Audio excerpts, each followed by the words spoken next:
Sir, पहला सवाल ये है कि जंतर मंतर भी प्रोटेस्ट हो रहा है, आप जानते हैं एसएससी के प्रोटेस्ट कर रहे हैं और इस पे बात करने के लिए मेरे साथ एसएससी के चेयरपर्सन गोपाल कृष्णन सर हैं। सर, पहला सवाल ये है कि जंतर मंतर भी प्रोटेस्ट हो रहा है, आप जानते भी होंगे, पर छात्रों का कहना है कि जो कई बार से लगातार एसएससी तैयारी तो कर रहा है, कोशिश कर रहा है, लेकिन अनियमितताएं इतनी ज़्यादा हो गई हैं कि एग्ज़ाम देना मुश्किल हो रहा है। क्या आपको एक्नॉलेज करते हैं कि कुछ इश्यूज़ थे एग्ज़ाम में या प्रोसेस में जो उसको सॉर्ट आउट कर लिया गया अभी? नहीं, ये बात कहूँगा कि कुछ इश्यूज़ थे। इश्यूज़ के बारे में हमें ईमेल्स आ रहे हैं, लेटर्स आ रहे हैं, कई लोग जाके मिलते भी रहे हैं। लेकिन मेरा यही कहना है कि टेस्ट करने के लिए हम एग्ज़ाम कंडक्टिंग एजेंसी सेलेक्ट करते हैं। नया एजेंसी जो है अभी जुलाई 24 से अपने पहला एग्ज़ाम कर रहा है। तो पहला एग्ज़ाम होने के कारण इसको हम इंग्लिश में टीचिंग प्रॉब्लम्स बोलेंगे। तो कुछ जगह सिस्टम हैंग हो रहा है, कुछ जगह सिस्टम एग्ज़ाम लेट हो रहा है और लगभग 200 जगह पे सेंटर्स पे जब एग्ज़ाम पहले दिन शुरू हुआ, 2 सेंटर्स में कुछ प्रोसीजरल लैप्सेस थी, जिसके कारण हमें वहाँ कैंसल करके उनके वहाँ के स्टूडेंट्स को दोबारा हमें शेड्यूल करना पड़ा। तो ऐसे कुछ प्रॉब्लम्स हैं जिसके बारे में हमें संज्ञान लेते हैं और उसके बारे में करेक्टिव एक्शन भी ले रहे हैं। कुछ ले चुके हैं और कुछ लेना है, ले रहे हैं। सर, एक एजेंसी जो एटिक्विटी जिसको बोला जा रहा है कि वो एग्ज़ाम करवा रही है, उसके ऊपर काफ़ी आरोप लगाए जा रहे हैं कि पहले वो ब्लैक लिस्टेड कंपनी थी, कई राज्यों में उसने एग्ज़ाम जो करवाया सही नहीं है। जो अभी एग्ज़ाम्स हो रहे हैं उसमें भी प्रॉब्लम आ रहा है, दूर टेंडर, बहुत दूर दूर सेंटर्स दिए गए हैं, टेक्निकल ग्लिचेस है, किसी का सिस्टम नहीं काम कर रहा है।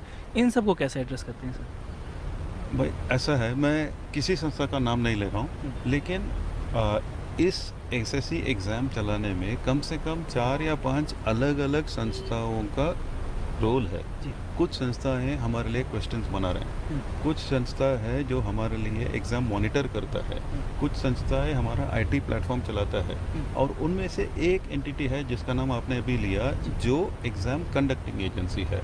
तो वो ट्रांसपेरेंट टेंडर प्रोसेस के हिसाब से ही पिछला एजेंसी सेलेक्ट हुआ, 5 साल के बाद दोबारा टेंडर हुआ, अब दूसरा एजेंसी सेलेक्ट हुआ, अब वो अभी काम शुरू किए हैं।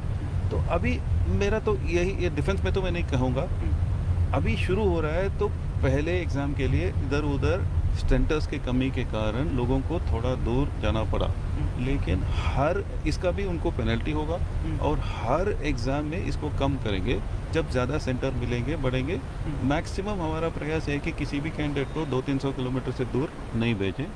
हमें आइडिया है कि वहाँ तक पहुँचने का प्लान में है। सर, जैसा और भी बच्चों ने कंप्लेन किया था सर कि सिस्टम ब्लैंक हो जाना, सर्वर स्लो चलना, अचानक से बहुत मिसबिहेव था नई एजेंसी का लोगों को। उनका कहना था कि ऐसी एजेंसी को क्यों काम दिया गया जिसके पास इतना बड़ा एक्सपीरियंस ना हो, क्योंकि अभी आपको तो सीजीएल का करवाना जहाँ पे 35 लाख बच्चे बैठते हैं, अभी ये कम बच्चे बैठे थे, कैसे होगा आगे?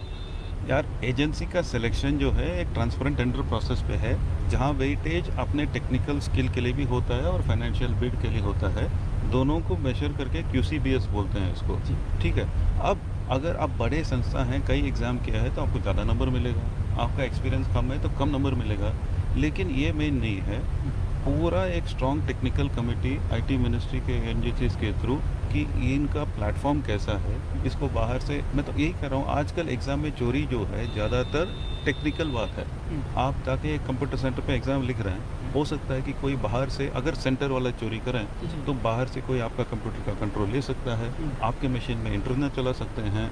तो वैसे ही पूरा हम technical approval of the software लेके ही हम करते हैं। तो टेक्निकल और फाइनेंशियल बेसिस पे ये चुन गया। और दूसरी अच्छी बात यह है कि एक भारत संस्था का, सरकार एक और आईटी मिनिस्ट्री का संस्था है CDAC। CDAC इसमें पहली बार इस जुलाई से हमारे साथ जुड़े हैं, तो उनका नेटवर्क बॉक्स है, वो पता लगेगा कि भाई यहाँ एक सेंटर है, यहाँ 200 मशीन है, यहाँ इस मशीन में ये प्रॉब्लम हो रहा है, उस मशीन में वो प्रॉब्लम हो रहा है, वहाँ किसी से माउस एक्स्ट्रा डाल रहा है, किसी से दूसरा HDMI केबल डाल रहा है, बाहर से कोई अटैक कर रहा है।